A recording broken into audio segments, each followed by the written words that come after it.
तो मैं आप लोगों को बता रही थी कि ये जो विलियम फेडरिक थे, फेडरिक विलियम फोर्थ जो थे, वो उस टाइम पर कहाँ पर गवर्नेंस संभाल रहे थे? वो जर्मनी में उस टाइम अपनी गवर्नेंस को संभाल रहे थे। मतलब जर्मन अम्पायर जो था वो किसके कंट्रोल में था?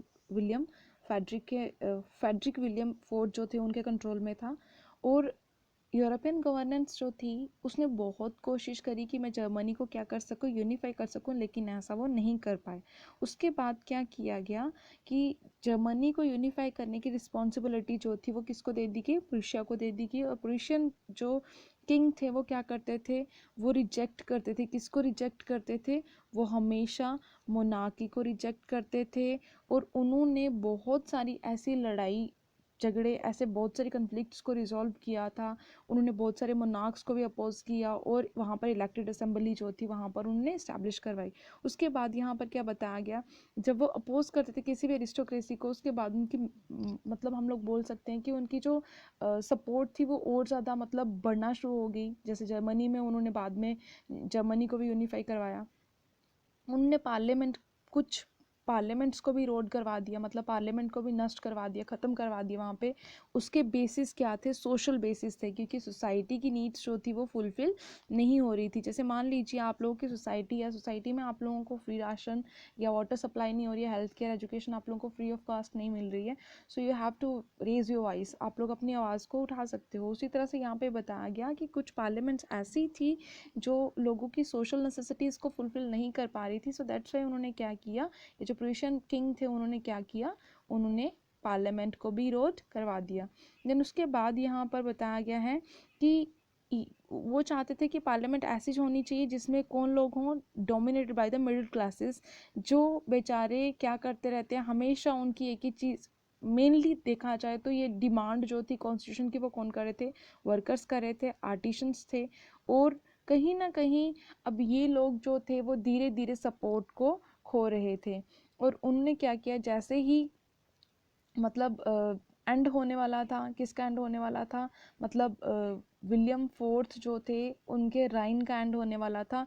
वहाँ पर बोला गया कि अब आप लोगों को क्या करना, फोर्सफुली एक ऐसी मतलब असेंबली फॉर्म करनी है जो कि रिपब्लिक हो, जो कि यूनिफाइड हो। तो सबसे पहले हम लोग को क्या करना होगा, हम लोगों को पॉपुलेशन को सर्टन काइंड ऑफ राइट्स जो हैं वो प्रोवाइड करने होंगे।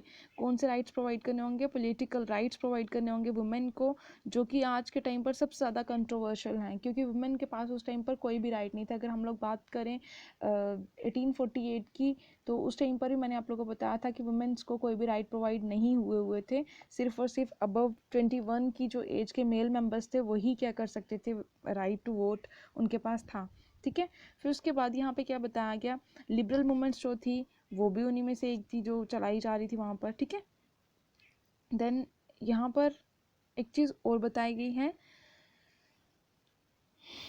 कि बहुत सारी नंबरिंग में जो वुमेन्स थी, अब उन्होंने एक्टिवली पार्टिसिपेट करना शुरू कर दिया। किसमें पार्टिसिपेट करना शुरू कर दिया? हर एक फील्ड में उन्होंने पार्टिसिपेट करना शुरू कर दिया, चाहे वो वर्किंग हो, गवर्नमेंट को संभालने की बात हो। अब वुमेन जो थी वो क्या करती थी, अपने खुद की पॉलिटिकल एसोसिएशंस उन्होंने फॉर्म करी।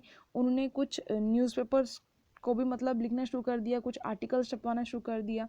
और वो हर एक पॉलिटिकल मीटिंग में पार्टिसिपेट करना शुरू कर दिया। डिमॉन्स्ट्रेशंस होती थी जहाँ पे भी कंपेन वगैरह करनी हो, तो वुमेन जो थी वो एक्टिवली पार्टिसिपेट करना उन्होंने शुरू कर दिया।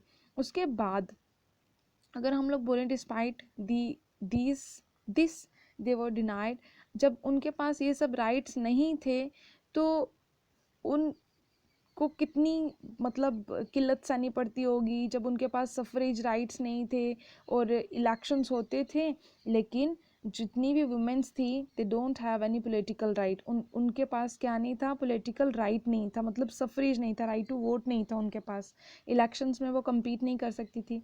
अब फ्रैंकफर्ट पार्लियामेंट को जो बुलाया गया था सतपाल, चर्च ऑफ सतपाल में, तो वहाँ पर वुमेन जो थी उन्होंने ये एडमिट किया कि हम लोग सिर्फ और सिर्फ ऑब्जर्व करेंगे वहाँ पे खड़े होके। कहाँ पर? विजिटर्स जो गैलरी होती है वहाँ पर खड़े होकर हम लोग क्या करेंगे, सिर्फ और सिर्फ ऑब्जर्व करेंगे कि किस तरह से इनकी बातचीत हो रही है और किस तरह से हम लोग इनको मतलब देख सकते हैं कौन सा डिसीजन प्रॉपरली लिया जा रहा है, कौन सा नहीं लिया जा रहा है। ठीक है। देन यहाँ पर एक और चीज़ बताई गई है कि कुछ कंजर्वेटिव फोर्सेस थी जो अभी भी मतलब सप्रेस करी जा रही थी, लिबरल मूवमेंट्स चलाई जा रही थी 1848 में, तब भी उनको मतलब रिस्टोर नहीं करा जा रहा था, मतलब उनकी डिमांड्स को फुलफिल नहीं करा जा रहा था।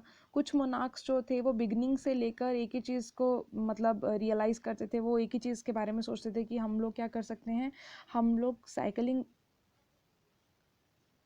साइकिल्स ऑफ रेवोल्यूशन जो है ये चलता ही रहता है, कभी इसका एंड नहीं हो सकता। हम लोग ये नहीं बोल सकते कि ये जो नेशनलिस्ट रेवोल्यूशनरीज हैं वो मतलब हमारी बहुत बड़ी कोई, हमें डिफीट नहीं कर सकते हैं, हमें हरा नहीं सकते हैं, हम लोग कब से राइन को संभालते हुए आ रहे हैं तो ये हमारा कुछ नहीं बिगाड़ सकते हैं।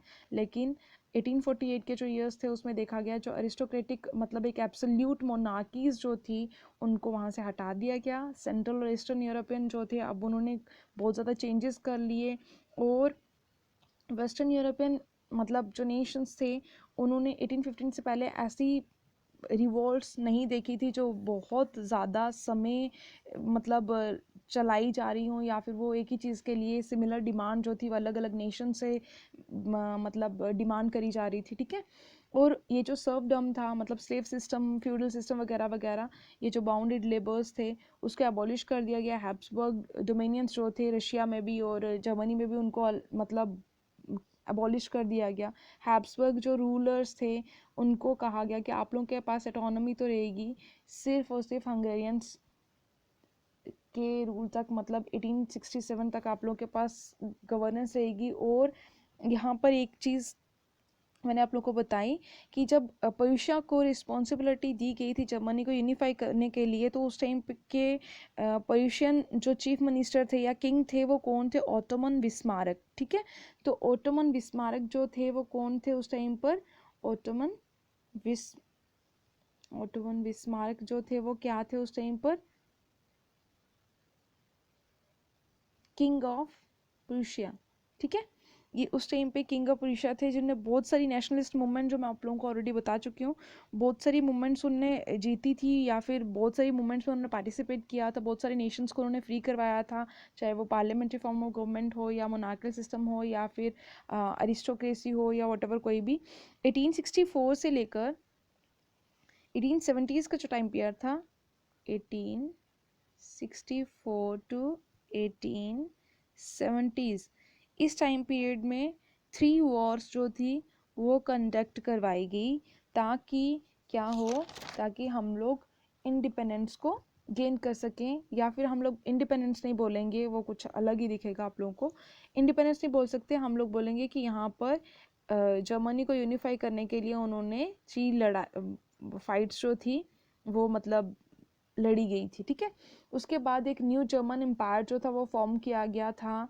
न्यू जर्मन एम्पायर जो कि क्या था, न्यू जर्मन एम्पायर जो था वो टोटली लीगल था, legal in the sense based on law, मतलब कानूनी तौर पे बिल्कुल एक लॉयल था, या फिर आप लोग बोल सकते हो टोटली कॉन्स्टिट्यूशनलाइज्ड था वो, ठीक है। और एक प्रॉपर जुडिशियल सिस्टम था। जुडिशियल सिस्टम तो आप लोग समझते ही हो ना, जुडिशियल सिस्टम का मतलब क्या हुआ कि वो प्रॉपरली जुडिशरी के अंडर ही वर्क कर रहा था, मतलब पूरी न्यायपालिका वगैरह वगैरह जो था सब कुछ वो वर्किंग में था, और कोई भी अगर डिसीजन लिया जाएगा तो कॉन्स्टिट्यूशन तो है ही है, और कॉन्स्टिट्यूशन का जो गार्जियन है, जो कॉन्स्टिट्यूशन के रूल्स और रेगुलेशंस को ओबे करवाता है, फॉलो करवाता है, वो क्या करवाता है आप लोगों की जुडिशरी करवाती है। So judicial system is very important for any parliamentary democracy. Okay, so I hope कि आप लोगों को समझ में आया होगा। So thanks a lot.